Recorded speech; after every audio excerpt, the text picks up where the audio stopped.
Game series that switch up their character roster with each game always struggle to find themselves mascots. Final Fantasy has one entry that's so legendary it has made its main character the de facto mascot, and Dragon Quest has an enemy take up that position, because at least they constantly reappear. For Fire Emblem, Marth has taken that role somewhat, mostly thanks to Smash Bros, but I feel like it's mostly people who don't play the games who consider Marth the series' mascot. The true face of the series is Anna, one of the few characters that manages to survive the creation of new worlds. But how did it get to that point? How was she able to do that? And what do all Annas share and what makes them different? Those are the questions I'll be answering today, beginning with an overview of every Anna ever. And of course we start with her first ever appearance on the Famicom. This is actually one of the more interesting incarnations of the character, as she is the love interest of Jake, a recruitable character in the Arcania games. While he is initially a member of the opposite forces of Grust, he later defects to the Arcanian League. The two bond over love for traveling, which Annas in the future will take to the extreme, but for now she is simply a shopkeeper, running the secret shop. In fact, she doesn't even seem to be too concerned about profit yet, preferring the fun of the secrecy over the extra money a regular shop that doesn't require a member card would net her. After the game ends, Anna and Jake start traveling together, and apparently somehow find their way into Jugdrawl, as they both reappear in Genealogy of the Holy War. They have settled down in Leonster, where Anna appears during Chapter 7 as a villager. She's worried about Jake, who has gone off to fight the Granval Empire. One chapter later, you rescue him and the two are reunited, even saying that they'll name their kids after their saviors. So yeah, safe to say this relationship is going very steady. It appears the couple then move to Phrasia, where Anna appears in one chapter to run the infamous secret shop, a pretty minor appearance. Eagle-eared viewers may have also realized I have skipped Gaiden, and that's because that and its remake Shadows of Valentia are the only games where Anna doesn't make an appearance. Which can be considered very weird, but also kinda understandable depending on your views on the Anna situation.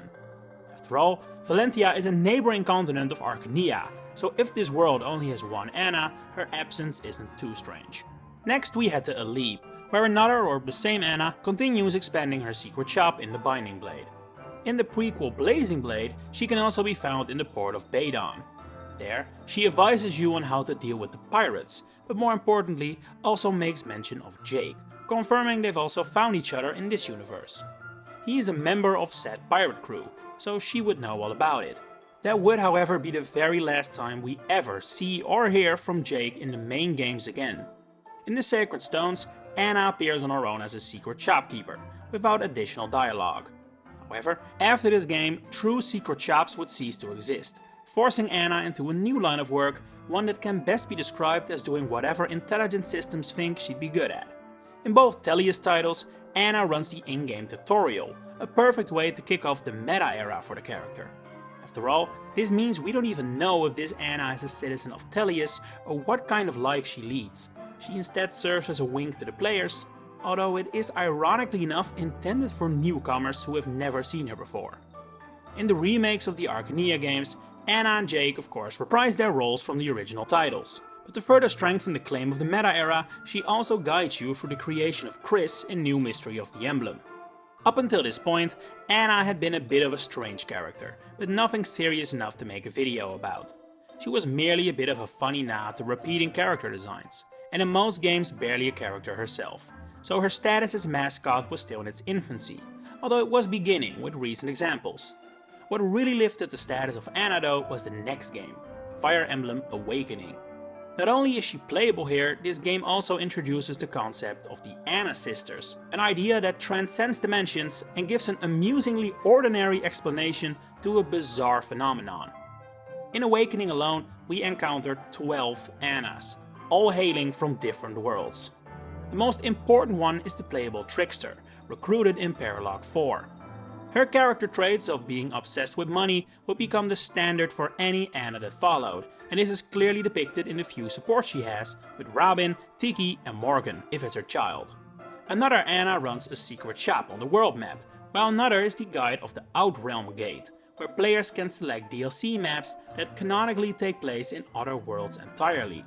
And in those worlds, other Annas also show up. 3 individuals have organized respectively the Harvest, Summer and Hot Spring Scrambles in an attempt to make some coin off the popularity of your units. Almost feels like a personification of the concept of DLC, huh? Xenalog 20 is literally called 5 Anna Firefight, and lo and behold, adds 5 Annas to the counter at once, all of which must be protected from harm during this map. In the final Xenalog, appropriately titled Apotheosis, another Anna serves as the ringmaster of this incredibly difficult challenge, throwing wave after wave of souped up enemy at you until you reach the final challenge, Anna herself. Her kit is also ridiculous, including some of the best skills in the game, like Rightful God, which is otherwise only used by Grima. So yeah, the Anna to end all Annas, you could say. But IS definitely didn't say that. In Fates, she is again playable, albeit this time only through DLC.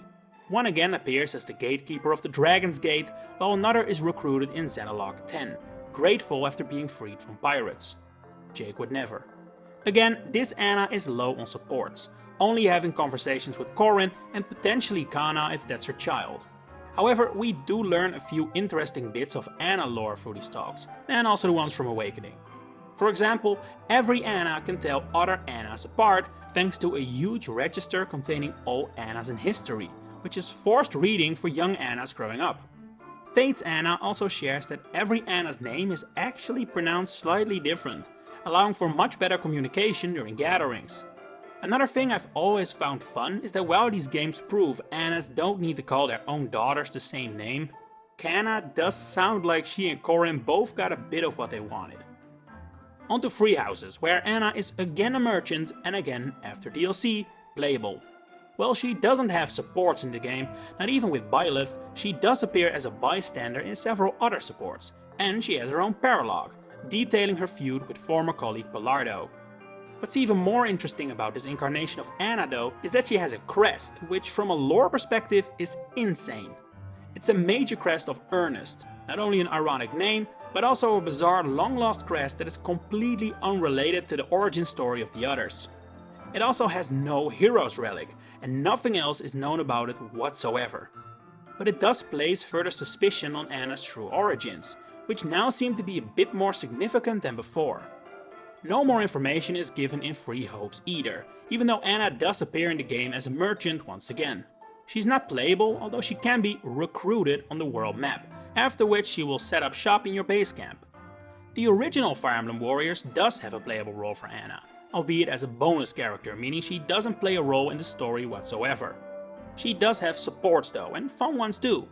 For example, she is overjoyed at being Celica's first ever Anna and has no idea who Jake is when Shida and Lyn mention her brother-in-law. Another Anna also plays a significant role in Fire Emblem Heroes, as the commander of the Order of Heroes. She is directly responsible for the summoning of Kirin and putting in motion the entire concept of the game, as she is the one who hands in Breidablik. While this is probably the most serious incarnation of Anna so far, the paralogs show she definitely has the same genes.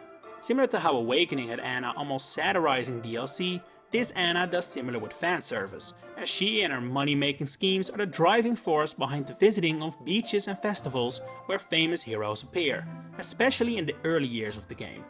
And seeing as Engage is intended to be a celebration of the series, of course Anna makes another appearance here. This time it's a young Anna, but that doesn't mean she doesn't have the same knack for financial profit. Another side to her story is that she's hoping to be reunited with her family, something that happens in the game's ending, revealing her family to be Fates and Awakenings Annas? Is this actually supposed to be them? Or is this a neat little reference and that's it? Because the outfits are identical, that can be a coincidence. They do appear younger than in their origin game though, especially Awakening Anna, but that can also indicate several things. But one thing is for certain, the origin and true connections of the many Annas are a complete mystery. So how about we let off some theories then, huh? Let's begin with the simplest explanation, the one IS seemed to want us to believe.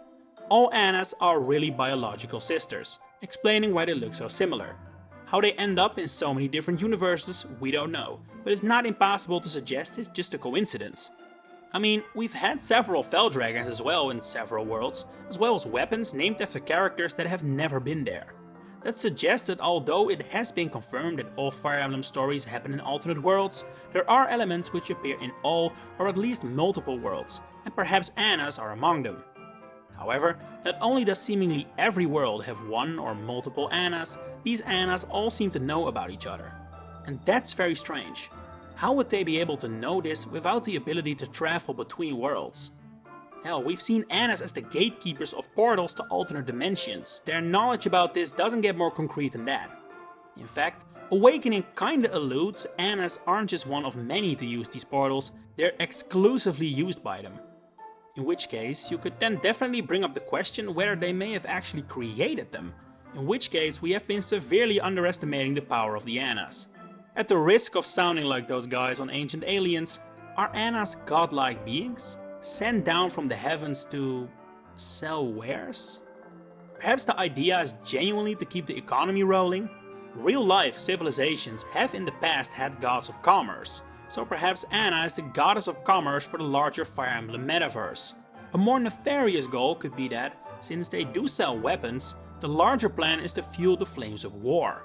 It does feel a little ominous for the Annas we know, but still. They also all share the same hair color at least, which is a Fire Emblem staple for godlike beings, so they can check that off the list. And it would make the scale rightful god on Apotheosis Anna a lot more interesting. If this is actually the case though, then sisters is definitely not meant to be literal, but more as in sisterhood. People with similar characteristics, but not literally siblings from the same parents. Another indication that Annas may be more than simple people at least, is the almost instinctive way they hunger for coin. We've seen Heroes Anna get physically sick, simply from fighting the urges to make financial gain. And the way Awakening Anna discusses it also sometimes feels less like a want and more like a need. While this could simply be a humorous character trait, it does feel a little uncanny. And combined with her otherworldly travels, I'd say where there's smoke, there's fire. One popular theory I've seen on occasion is that every Anna is an avatar of some otherworldly being, meaning they would effectively be controlled by the same entity. This, however, is very unlikely to be correct. Heroes confirms Annas send each other letters to try and leech money out of each other, which would make absolutely no sense if they're all avatars of the same entity. We also still have that bizarre crest of earnest hanging over the whole situation, but coming up with explanations for it is incredibly difficult with so little knowledge about it.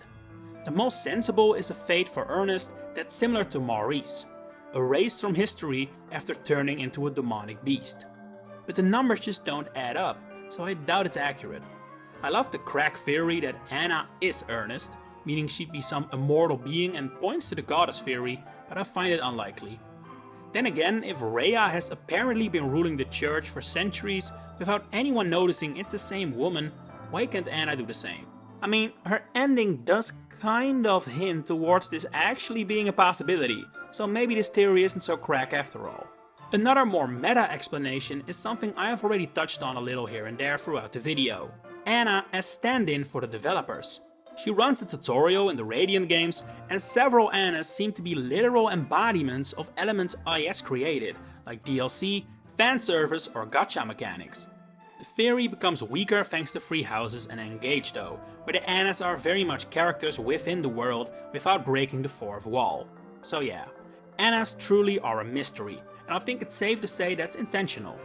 Fortunately, I also strongly doubt we've seen the last of them, so perhaps more answers will be provided in the future. Until then, I'm super curious to hear what you think Anna truly is. Let me know in the comments below.